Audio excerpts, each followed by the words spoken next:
Does a man fit better in a circle or a square? Well, the Verrutrian man, shapes are not just shapes. The circle and the square symbolizes the harmony of which the realms in which humankind can exist. They demonstrate in which humans can exist in a both secular and spiritual world. With a balance between religion and individual human capability, the Italian Renaissance fostered an environment that allowed for more free thinkers, leading to an expansion of human capability. Good afternoon, my name is Vera Ubale. My name is Nicole St. Master. My name is Rachel Nguyen. My name is Sophia Vargas. And my name is Mary Satterfield. The Italian Renaissance laid the groundwork for drastic movements by fostering an environment that allowed and encouraged humans to reach their full potential through the use of politics, religion, science, and technology. As we observe the progression of human capability during the Italian Renaissance, we see the influence of philosophy, starting off with antiquity, which refers to the study of ancient Greece and Rome.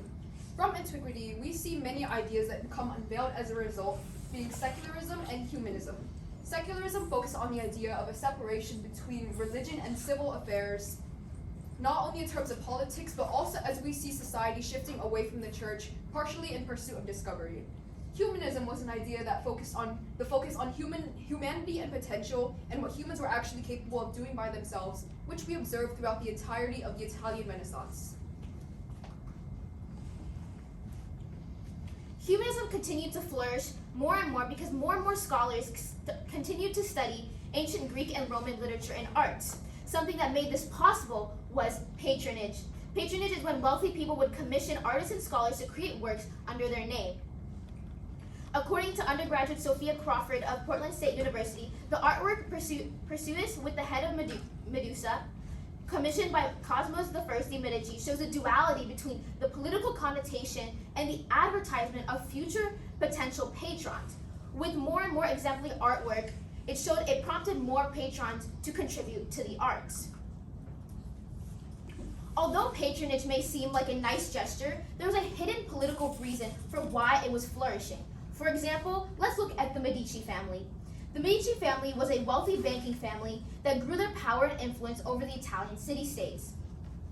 Mark Danford from John Carvel University stated that during the Cosmos Il Vicio di Medici's rule, the Medici business was at its strongest, but its portraiture was not.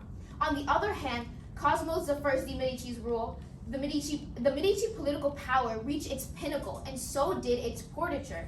This shows the shift to a politique mindset, which means that the Medici rulers started focusing on ways to expand their rule, which also impacted the culture during this time period. Due to Italy's geographic location, it had a vast interconnectedness with other countries. This led to the diffusion of ideas and cultures. The lines on the map here represent the connections that Italy had with other major cities. St. John's College at Cambridge states that Italy, because of its connections, was a center of learning and culture due to its many coastal parts on the Mediterranean Sea. People were drawn to Italy because of this, and this allowed for there to be an influx of wealth. Through that, it attracted the wealthy of Europe, and they, with their money, established universities. With these learning institutions in place, people in the society were drawn to education. They began to see the appeal of having knowledge, and they began to move away from a religious-centered society to a more educational-based society. Another aspect of diffusion was the spread of ideas. The Catholic Church had created the Inquisition, a way to suppress heresy against them and maintain their position of authority and control over the nation. This attempt at suppression, with examples like the burning of Bruno, a philosopher and cosmologist, and Campanella, an astrologist sentenced to house arrest for defending Galileo, ended up helping to advance the expansion of new ideas and intentions. Essentially, when the Catholic Church saw that scientific ideas questioned their understanding of the Bible or proved them wrong in any way, they decided to push any new ideas and the secularized habits of thinking they were created from into exile. This can be clearly seen in the proving of heliocentrism, shown to my left, which was the idea that the sun was in fact the center of revolution and not the earth, contradicting and overall upsetting the church. One radical thinker that was alive during the time of the Italian Renaissance was a man named Martin Luther. Martin Luther had grown disgusted by the views of the Catholic Church and decided that a change had to be made. This change came in the form of a document called the 95 Thesis, which he wrote. This document is described by Mary Baldwin College graduate Matthew Chapman, as, quote, a document in which he states in no uncertain terms his displeasure with the current church and his ideas for improvement. This document is commonly referred to as the beginning of the Protestant Reformation, which preached humanist ideals and encouraged the church to make a change, which it quickly did. When it became clear that the Protestant Reformation was not just a passing craze, Pope Paul III convened the Council of Trent, which is depicted in this picture here. The Council of Trent was called to make amends to the adjustments to the fundamental workings of the Catholic Church.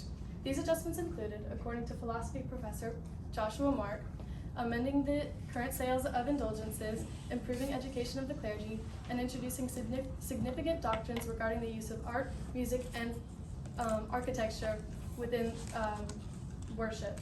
This was the beginning of the Catholic Reformation, in which the Catholic Church listened to the cries of a newly educated society and was forced to change because of them. Returning back to philosophy, we see many prominent scholars that had a large influence on the Italian Renaissance. For example, professor and author Damian Grace described the impact of Niccolo Machiavelli on a playwright called The Jew of Malta. He explains how Machiavelli's animosity towards the church inspired the plot, and we even see this in a poster, which is shown in this picture, where it says that it was to be displayed right in front of a church. This was almost as a way to make a secular statement towards religion, as we see through the religious reformations that Mary had explained. Another scholar that impacted this time period is Aristotle, who, though was of Greek origin, became a widely known figure for the public's shifting minds through antiquity, as previously mentioned. The concept of Aristotelianism arises as philosophy writer John Sellers describes Aristotle's display of humanist ideas, as he would often preach for a more practical approach that focuses on self-transformation. This approach can even be seen in Aristotle's oppositions to astrology and related beliefs, as explained by Professor Craig Martin. He elaborates on Aristotle's works, such as his treatise titled Meteorology, which helped in the development of knowledge and human capability, as scholars began to focus more on facts rather than spiritual beliefs. Many view the Renaissance as a rebirth, while it was more of a remaking. Kathleen Olive, PhD in Italian Studies, quotes from Charles Dempsey, a former professor of the Italian Renaissance, as he says that the Renaissance was a remaking of the language, arts, and culture of the time, and how people were comparing their culture to that of the ancients. Society at the time was pushing against the boundaries of their culture, which demonstrates how people began to become more curious of the world around them. The major free thinkers of the time, such as Galileo, Leonardo da Vinci, and Michelangelo, signified the importance of science-based thinking and being connected to the earthly world. As they were also skilled in many different subjects, this pushed people to become polymaths, who are people who have knowledge in different topics.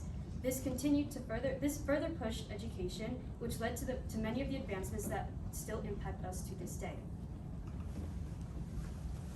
According to Fernanda Gallo, faculty representative in history and politics management, when corruption is ubiquitous, reformation can prepare resurrection through science.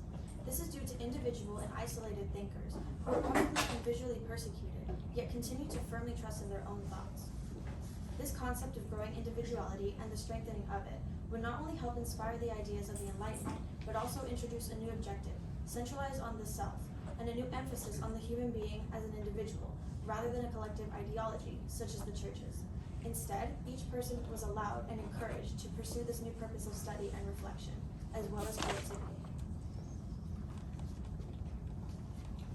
All in all, let's look at the final impacts of the Italian Renaissance. First, starting off with the Protestant Reformation, as stated within Mary's speech. The Protestant Reformation was a pinnacle movement that showed how people during this time period were able to advocate for their own voice. Now let's shift to the Science of Revolution, as mentioned by Nicole. The Science of Revolution further enhanced the scientific ideas during this time, which then led to the Enlightenment, which further advanced our scientific discoveries and knowledge, and so did in a political aspect. Now let's look at a more modern example of American politics. The most secular example I can give you today is the idea of separation of church and state, which was brought by the secularist idea, which was championed throughout the Italian Renaissance. Thank you. Slide together. Side did I start on last time? That way? No. That way? All right, so you get first this time. Hi. Okay. If you had a sixth member of your team, what's something that they could bring to the presentation to be a contribution?